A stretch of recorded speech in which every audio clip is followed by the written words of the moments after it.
नमस्कार, welcome to stock infuse. दोस्तों, इस वीडियो में हम लोग लक्ष्मी ऑर्गेनिक का डिटेल में एनालिसिस करेंगे और स्टॉक के नेचर को समझने का प्रयास करेंगे।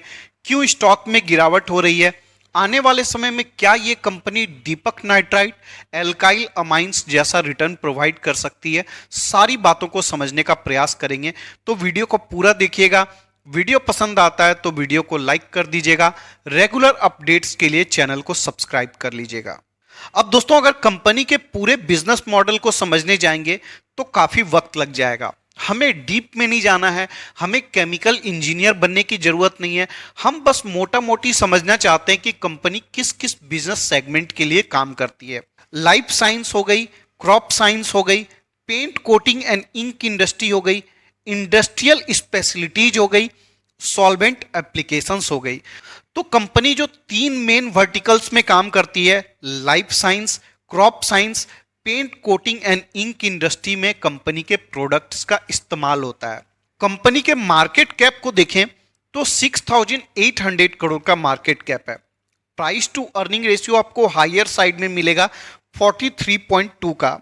क्यों है? क्योंकि कंपनी का प्रॉफिट घट गया है और प्रॉफिट घटने की वजह से ईपीएस भी घट गया है और प्राइस टू अर्निंग रेशियो बढ़ गया है। स्टॉक में गिरावट है, फिर भी price to earning ratio company का बढ़ चुका है। आरओसी को देखें तो अच्छा है, 25.6 का। रिटर्न ऑन इक्विटी भी अच्छा है। अगर कंपनी के डेट को देखें, 254 करोड़ का डेट है। उसके कंपैरिजन में कंपनी के पास अच्छा खासा कैश रिजर्व है 1300 करोड़ का। तो कंपनी ओवरऑल डेट फ्री मानी जाएगी। अगर कंपनी के पैग रेशियो को देखें, पैग रेशियो का मतलब होता है price to growth ratio. PEG ratio के हिसाब से कंपनी थोड़ी महंगी नजर आती है। अगर पैग रेशियो 1 या 1 से नीचे होता तो माना जाता कि कंपनी सस्ते वैल्यूएशन पर अवेलेबल है। दोस्तों, प्राइस टू ग्रोथ रेशियो आपको प्राइस टू अर्निंग रेशियो से भी ज्यादा अच्छे से बताता है कि कंपनी महंगी है या सस्ती है। अब दोस्तों, अगर कंपनी के लॉन्ग टर्म सेल्स ग्रोथ को देखें तो सारा खेल आपको यहीं पर समझ में आ जाएगा। देखिए दोस्तों, 2015 में कंपनी का सेल्स था 1000 करोड़ का। 3 साल कंपनी का सेल्स में कुछ भी ग्रोथ नहीं होता है। फिर बढ़कर 1300 करोड़ का होता है, 1500 करोड़ का होता है। उसके बाद देखिए 2 साल कंपनी का सेल्स में कुछ भी ग्रोथ नहीं है। 1500 करोड़ का सेल्स 1500 करोड़ ही रहता है। उसके बाद 1700 करोड़ होता है और बढ़कर 3000 करोड़ हो जाता है और ट्रेलिंग 12 मंथ में 2900 करोड़ का सेल्स है। अब दोस्तों, कंपनी का सेल्स जैसे ही बहुत ज्यादा बढ़ा, ऑपरेटिंग प्रॉफिट मार्जिन अच्छा हुआ, वैसे ही प्रमोटर क्या करते हैं, स्टॉक मार्केट में कंपनी के आईपीओ को लेकर आ जाते हैं। आईपीओ लिस्ट होता है, अच्छे प्रीमियम में लिस्ट होता है क्योंकि कंपनी का परफॉर्मेंस करेंटली अच्छा नजर आता है, तो बहुत सारे बायर इंटरेस्टेड होते हैं। ऐसा ही खेल आपको कोई भी नया आईपीओ में देखने को मिलेगा। इसलिए आईपीओ जब भी आता है आपको थोड़ा संभल संभल कर ही इन्वेस्टमेंट करने का विचार करना चाहिए। ऐसा नहीं कि लिस्टिंग के तुरंत बाद आप किसी कंपनी में इन्वेस्टमेंट करने के लिए दौड़ जाएं। ऐसा नहीं करना चाहिए दोस्तों।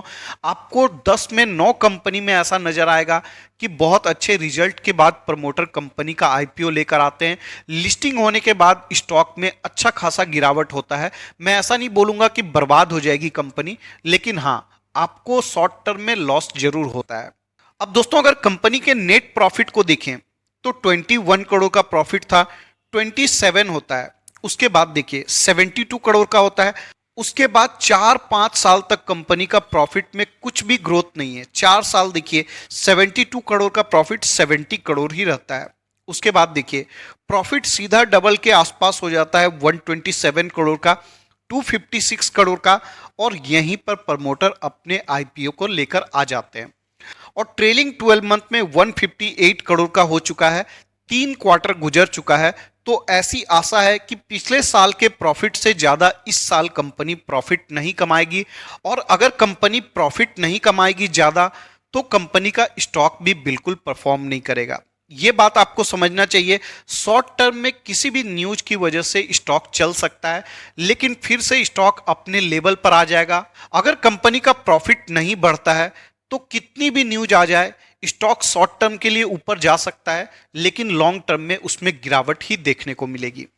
अगर कंपनी के सेल्स ग्रोथ को देखें तो 5 ईयर का सेल्स ग्रोथ 23% है, 3 ईयर में 25% है। प्रॉफिट ग्रोथ भी अच्छा नजर आता है 3 और 5 साल का। CAGR रिटर्न आपको देखने नहीं मिलेगा क्योंकि कंपनी को लिस्ट हुए ज्यादा टाइम नहीं हुआ है। अगर कंपनी के शेयर होल्डिंग पैटर्न को देखें, 72.50% स्टेक प्रमोटर के पास है। FII के पास बहुत छोटा सा स्टेक है 0.45% का। DII के पास 1.65% का स्टेक है और पब्लिक के पास 25.40% का स्टेक है। तो शेयर होल्डिंग पैटर्न में कोई खास प्रॉब्लम नहीं है क्योंकि ज़्यादातर स्टेक प्रमोटर के पास है और छोटी कंपनी में FII DII बहुत ज़्यादा इन्वेस्टमेंट नहीं करती है।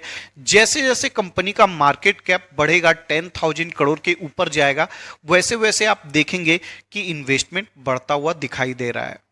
अब दोस्तों कंपनी अच्छा खासा इंटरनेशनल प्रेजेंस भी रखती है, 40 से ज़्यादा कंट्री में अपने प्रोडक्ट्स का एक्सपोर्ट करती है। और कंपनी के रेवेन्यू को देखें तो 77% रेवेन्यू एशिया से आता है, यूरोप से 16% का रेवेन्यू आता है और नॉर्थ अमेरिका से 5% का रेवेन्यू आता है। तो कंपनी अच्छा खासा एक्सपोर्ट भी करती है जो कि काफ़ी पॉजिटिव पॉइंट है। अब दोस्तों बात करते हैं कि क्या ये कंपनी आने वाले समय में दीपक नाइट्राइट बन सकती है। देखिए दोस्तों, दीपक नाइट्राइट का जो मैनेजमेंट है वो बहुत ही अच्छा है, बहुत ही प्रूवन है। मैनेजमेंट जो भी कहता है कि आने वाले 3 4 5 साल में हम करेंगे, वो पूरा कर कर दिखाता है। 90% मामलों में देखा गया है दीपक नाइट्राइट का मैनेजमेंट जो भी कमिटमेंट देता है, जो भी प्रिडिक्शंस देता है, वो उसको पूरा करता है। साथ ही अगर दीपक नाइट्राइट के सेल्स को भी देखने जाएंगे तो सेल्स में अच्छी खासी कंसिस्टेंसी देखने को मिलेगी, प्रॉफिट में अच्छी खासी कंसिस्टेंसी देखने को मिलेगी। लेकिन लक्ष्मी ऑर्गेनिक के केस में आपको कंसिस्टेंसी बिल्कुल भी देखने नहीं मिलेगी। अभी तक तो बिल्कुल नहीं देखने मिली है। हो सकता है आने वाले समय में कंपनी कंसिस्टेंट परफॉर्म करके दिखा दे, वो अलग बात है। लेकिन अभी तक मुझे ऐसा लगता है कि कंपनी में तभी इन्वेस्टमेंट करना चाहिए जब स्टॉक में ऊपर से बहुत अच्छा खासा डिस्काउंट अवेलेबल हो, कम से कम 50% का। और अभी के समय देखें तो 50% से ज्यादा डिस्काउंट अवेलेबल है। एक समय स्टॉक 600 रुपीज के आसपास चले गया था, तब यूट्यूबर आपको बड़ा बड़ा टारगेट बता रहे थे। तब मैं यूट्यूब वीडियो नहीं बनाता था दोस्तों, लेकिन मैं वीडियो जरूर देखता था और तब मैं देखता था किस तरीका से यूट्यूबर बेतहासा बताते हैं कि 1000 रुपीज तक पहुंच जाएगा, इन्वेस्टमेंट करिए, जिंदगी बदल जाएगी। दोस्तों व्यूज के लिए ऐसी बातें करना की जा सकती है, लेकिन रियलिटी और फैक्ट थोड़ा सा अलग होता है। फैक्ट आपको नंबर्स बता देता है, किस तरीका से कंपनी परफॉर्म कर रही है, वो कंपनी का पास्ट रिकॉर्ड दिखा देता है। अभी के समय भी आप देखें कंपनी का प्रॉफिट उस तरीका से नहीं बढ़ रहा है, इस कारण स्टॉक में कंटिन्यू गिरावट हो रही है। 6 मंथ में भी माइनस में रिटर्न है, 1 ईयर में भी माइनस में रिटर्न है। अब दोस्तों बात करते हैं कि इस कंपनी में क्या इस लेवल पर इन्वेस्टमेंट किया जा सकता है। दोस्तों 250 रुपए के लेवल पर इन्वेस्टमेंट करने की स्टार्टिंग कर सकते हैं। हर 25 रुपीज के गैप में इसमें सपोर्ट मिलेगा। अभी स्टॉक कंसोलिडेशन के फेज में चल रहा है, 250 रुपए का लेवल ब्रेक कर देता है तो स्टॉक में और भी ज्यादा गिरावट हो सकती है, 225 रुपए लेवल तक जा सकता है, ये 200 तक भी जा सकता है। कोई बड़ी बात नहीं है, स्टॉक में इतना गिरावट नॉर्मल है क्योंकि कंपनी का प्रॉफिट जिस तरीका से इनकंसिस्टेंट है। मान लीजिए नेक्स्ट ईयर भी अगर कंपनी का प्रॉफिट नहीं बढ़ता है तो कोई बड़ी बात नहीं है, स्टॉक 200 रुपए तक आसानी से जा सकता है। तो आप वो समझ कर ही इन्वेस्टमेंट करिएगा।